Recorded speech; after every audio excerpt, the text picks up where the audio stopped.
Sur les grandes landes de la côte, il y avait une tempête qui était tombée un soir de novembre. Une tempête énorme, une tempête boursouflée par l'orage.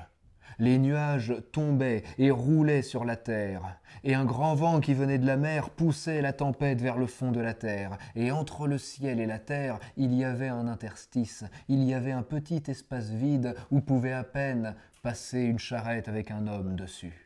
Et justement, de la côte, qui remontait sur la route tout droite qui montait vers Camors et vers Pluvigné, il y avait un homme.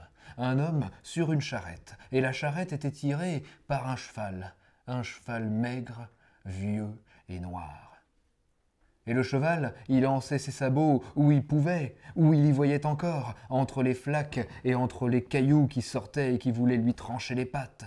Et l'homme, il plissait les yeux, pour pas que le vent de la tempête vienne dans son crâne pour lui broyer les idées. Et ça avançait en grinçant, et ça avançait en boitant tout ça, et ça avançait vers la lisière de la tempête, quand soudain, le paysan a vu dans un fossé que quelque chose bougeait. Alors il a arrêté sa charrette, il a regardé, et c'était une vieille. Une toute petite vieille, avec de toutes petites jambes. Elle avait de grands bras blancs, avec des ongles noirs de terre, et elle essayait de sortir du fossé en rampant. Son visage, on ne le voyait presque pas. Il était couvert d'un voile noir qu'ont les vieilles bretonnes quand elles sont en deuil. Elle avait des trous dans sa robe, une vieille robe, toute pleine de crasse, et dans ces trous, on pouvait voir sa peau qui était toute couverte de reliefs verts, noirs et bruns. Le paysan, quand il a vu la vieille, il a eu pitié d'elle. Il lui a dit « Hé, la vieille, vous allez où? À Pluvigné? À Camors? Vous avez qu'à monter, je vais vous déposer par un temps pareil. » La vieille, elle n'a pas répondu. Elle a sorti du fossé un immense bâton qu'elle a planté au sol. Et puis elle a escaladé le bâton avec ses mains. Elle s'est assise à côté du paysan. Elle a pris son bâton sur ses genoux et elle n'a rien dit. Et le cheval, il est reparti tout seul. Et il a boité, et il a henni, et il a même grogné. On l'avait jamais entendu grogner comme ça, le cheval. Il avait un souffle qui lui venait du fond de son corps tout maigre. Et le paysan, il sentait la peau de la vieille contre sa peau à lui, une peau froide, mais froide. Et la vieille, elle regardait devant elle, elle disait rien. La charrette a grincé jusqu'à la lisière de la tempête. Le ciel est devenu plus vaste, plus clair. Assez clair pour qu'on puisse voir là-bas au loin le clocher de Pluvigné. Et quand elle a vu le clocher, la vieille, elle a crié « C'est quoi ça là-bas, là, c'est quoi ?» C'est le clocher de Pluvigné, la vieille. Je vous dépose là ou à Camors, c'est comme vous voulez. C'est bien protégé, Pluvigné, c'est bien protégé. La charrette a continué à grincer jusqu'à l'entrée de Pluvigné. Et à l'entrée de Pluvigné, il y avait une énorme croix. La vieille, quand elle a vu la croix, elle a dit « C'est quoi ça encore, là, c'est quoi ça ?» C'est un calvaire à notre Seigneur, la vieille. Je peux pas passer. Je pourrai jamais passer par là. Tu vas me déposer ici, paysan, et tu vas me retrouver à la sortie du bourg, de l'autre côté. Mais moi, je peux pas passer. La vieille, elle s'est laissée tomber de la charrette comme un crapaud. Elle a rampé jusqu'au fossé. Et le paysan a vu les hautes herbes bouger comme si un gros rat passait là-dedans. Et il s'est dit, elle est folle la vieille, c'est son mal à la peau qui lui a fait un mal à l'esprit. Je vais pas ramener une folle au pays, moi. Elle va se débrouiller, la vieille, elle va se débrouiller, mais moi, je la ramène pas. Et il a lancé son cheval dans Pluvigné. Et son cheval a couru plus vite qu'il n'avait plus couru depuis des années. Lui aussi, il avait peur. Lui non plus, il voulait plus la vieille sur sa charrette. Et il lançait ses sabots entre les cailloux et entre les flaques. Au milieu du bourg, ils ont pris à gauche, derrière la chapelle, pour prendre un raccourci qui menait de l'autre côté du bourg.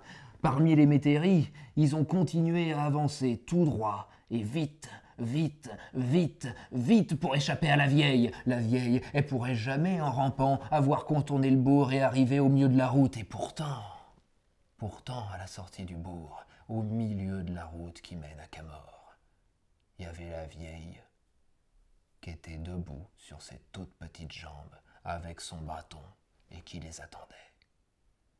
Le cheval s'est arrêté tout seul devant le bâton. et il a baissé la tête pour regarder la terre.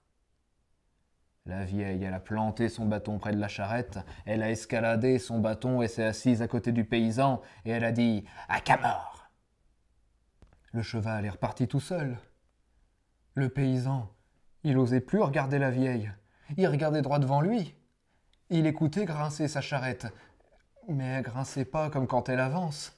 Alors il a regardé les roues. Et les roues tournaient à l'envers, parce que les roues touchaient plus le sol.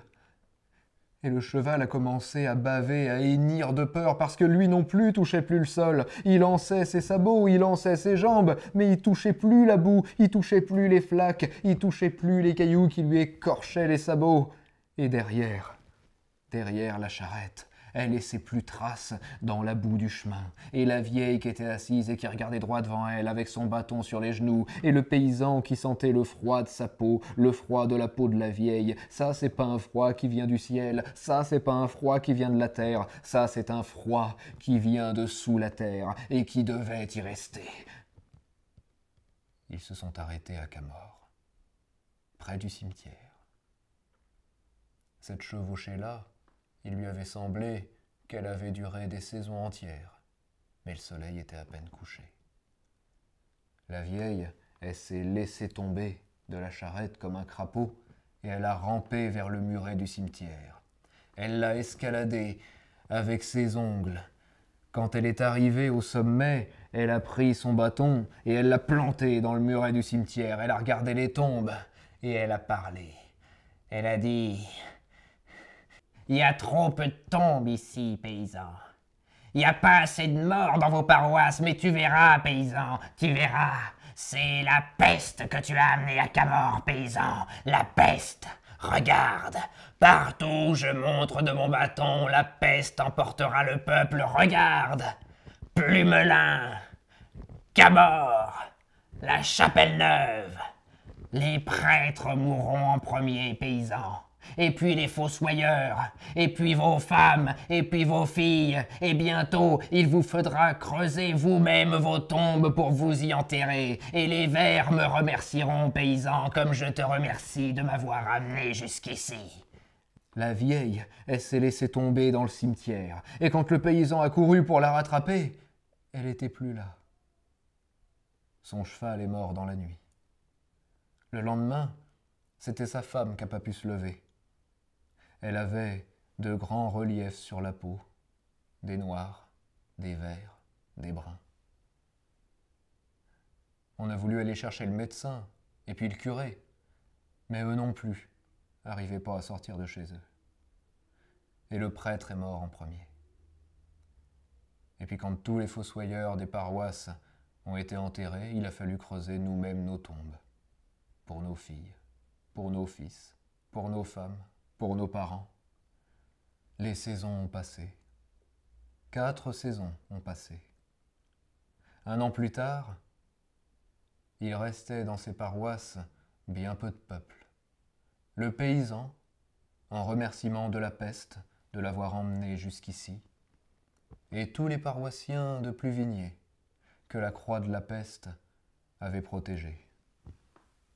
Vous n'y croyez pas? Allez-y à Pluvigné, allez voir. La croix de la peste y est encore. J'espère. La croix de la peste. Conte traditionnel du Morbihan, dans Contes populaires de toutes les Bretagnes, Jean Marcal, 1977.